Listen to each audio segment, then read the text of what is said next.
Welcome in, everybody. It is the Mountaineers Now post-game show. I'm Schuyler, Callihan. Joined with me, as always, former West Virginia running back Eugene, Napoleon, and the Mountaineers. They picked up another win today, 33-10 over the Virginia Tech Hokies in the Black Diamond rivalry. They're going to hold on to that Black Diamond trophy for the foreseeable future. That is the last scheduled game on the schedule, or I guess the last scheduled game on the schedule for the foreseeable future. The two schools have not do not have any future games set at this current time.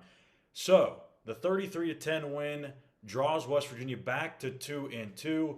And before we start breaking down our thoughts on the game, let's go ahead and give a quick rundown of the stats in this one. Penalties were a big one in this one. Virginia Tech had 15 penalties that equated to 132 yards. West Virginia had 6 for 69. West Virginia dominated the time of possession, 38 minutes to 21.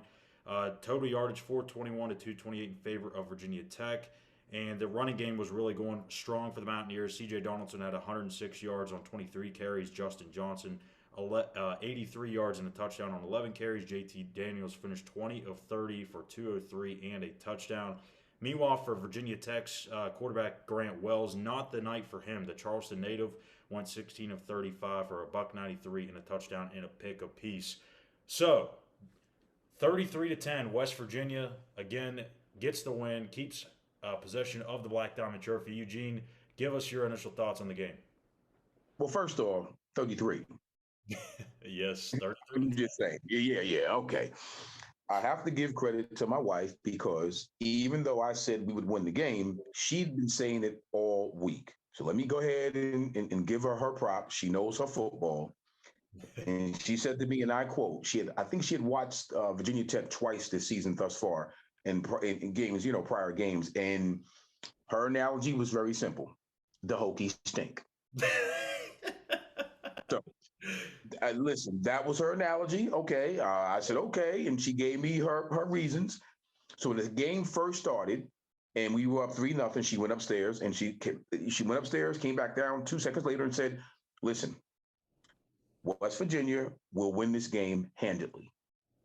It won't even be close. And then she went upstairs. So now after I got that out of the way, we did exactly what I thought we were capable of doing. I said this when we talked earlier in the week that we had the control of line of scrimmage. We did. We had to have a big game on the ground from our backs. We did. I'm totally convinced that we definitely do have a tremendous quarterback. Daniels is something special, man. He really is.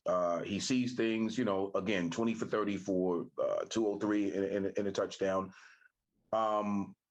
It was a very impressive outing. Now, with that being said, I was very happy with our offensive line. They really played well. They showed up tonight and did some things that I was expecting them to do early on. But I'm glad that it seems like we're getting our rhythm. It seems like we're getting on pace. Yeah. And that's a beautiful thing.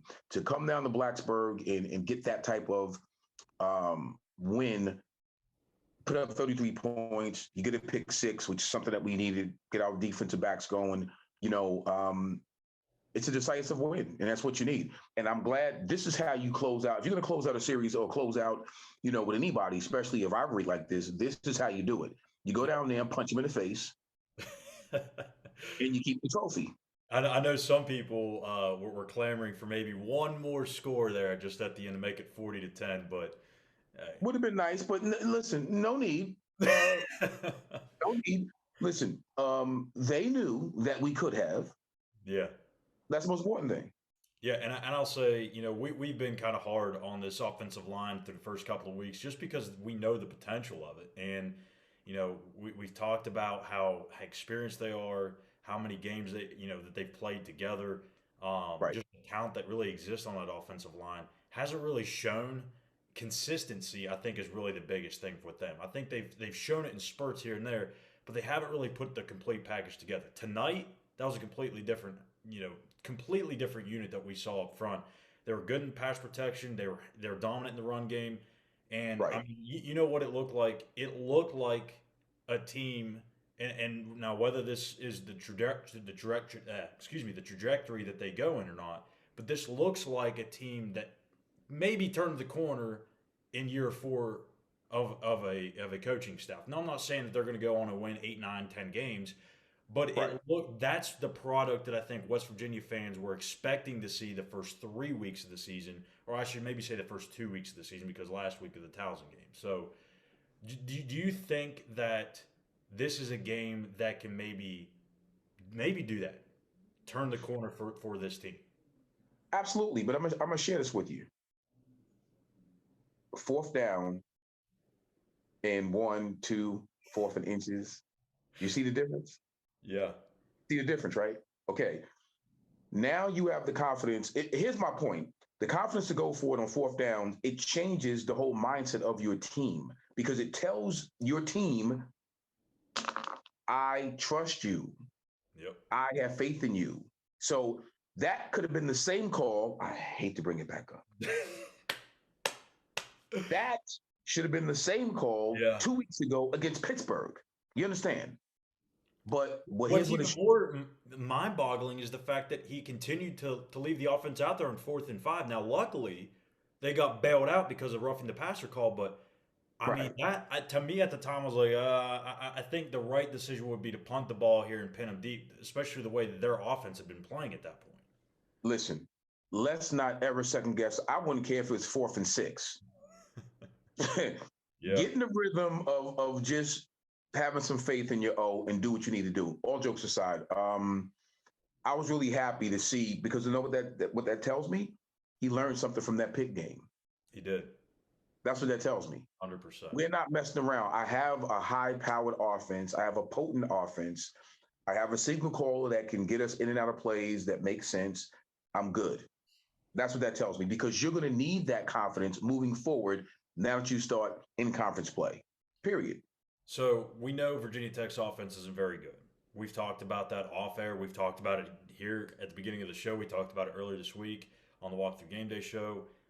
It's not an offense that's going to strike fear into a lot of opponents, but I Right. think in some sense you have to give credit to Jordan Leslie, the defensive coordinator, and that side of the ball for how they've kind of bounced back after that just putrid performance a couple of weeks ago against Kansas.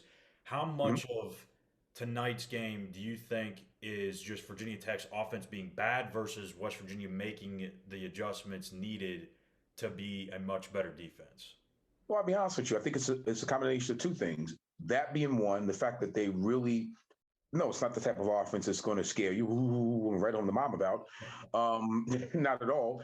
But the offense looked the way it looked because our defense, we made the appropriate adjustments at the appropriate time, and it made them look even less adequate than what they really are. Um, Here's the scary thing. If their offense would have put up points, let's say if they would have scored in the 20s, I would have been concerned. Yeah. You understand what I'm saying? So conversely, I'd have been more concerned because that means our defense really is a little bit more suspect because we know that Tech's offense is not that potent. So I'm glad that it's a combination of two things.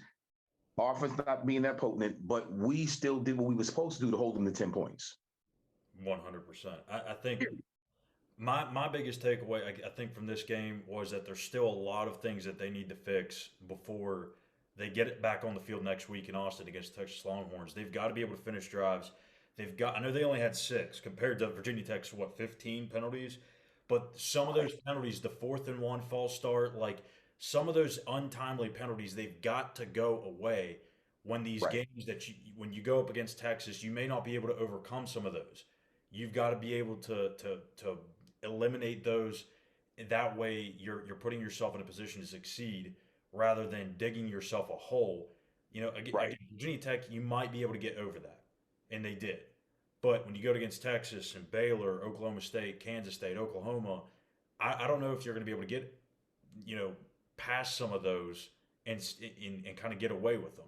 Oh, Um, no, the first half, I want to get your last thoughts on this. JT Daniels, I'll say this, did not really play that exceptionally well. Now the numbers Mhm. indicate that 20 of 30, but I Right. guarantee you, he if he were to grade himself, he would grade himself very harshly. He missed a couple of a couple of throws. Right. Placement wasn't great. What do you think that means that even though he wasn't at his very best tonight, that they were still able to win this game handily. Well, I'll be honest with you. Once again, I'm sorry, but Tech stinks.